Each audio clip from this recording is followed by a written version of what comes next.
evening and welcome to the October 2018 edition of Curriculum Connection. I'm Medford's Curriculum Director, Laura Lundy. Tonight, we'll focus on how our upper elementary and middle school students are learning how to track their fitness goals using high-tech equipment.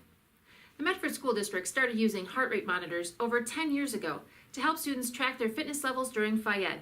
However, like cell phones and computers, these devices have become increasingly better and easier to use. Last year, the Phys Ed department transitioned over to the Adidas IHT monitors. Here's Phys Ed teacher Dave Vara to explain how it works.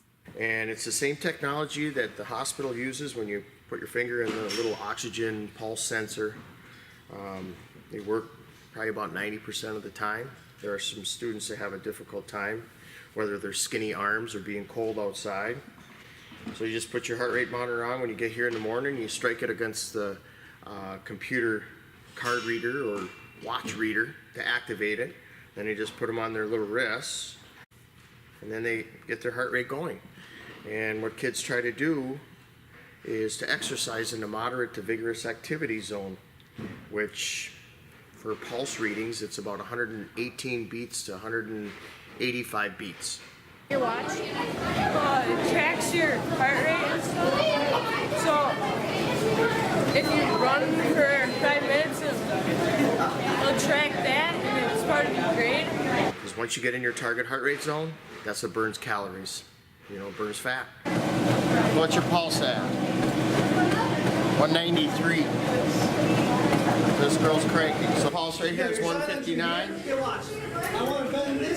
Just doing weightlifting, military press, little curls, and military press. And our big motto right now is all in to be fit. And the kids have really bought into it. In our middle school, they really work hard. They want to be in zone. They're standing in line. They're exercising. It doesn't matter. They're doing jumping jacks just to keep their heart rate going. Students as young as 3rd grade also use the heart rate watches to monitor their fitness levels. Understanding what is cardiovascular endurance, what is muscular strength, and how our body feels when we're working on those things. And with the watches, they get a personalized visual of what their body's doing and how their body's reacting to the exercises that we're doing. So it's ranked in color. So red is vigorous activity, really high activity.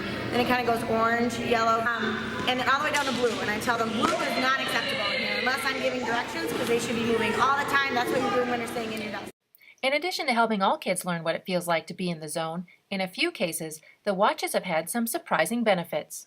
Over the last 10, 12 years, we've had 5 or 6 students that have actually had various heart maybe conditions, maybe a murmur, a second beat, and I would just call the parents and say, hey, I'm not a doctor, but something's going on, and you might need to go see a doctor or a cardiologist to find out. And there have been some really good stories about this where, hey, it's a good thing.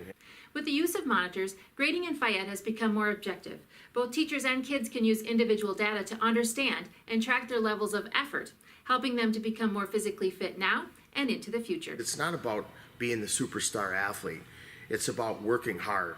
And these watches, it really holds them accountable for their working out. They have to do something. For Curriculum Connection, I'm Laura Lundy.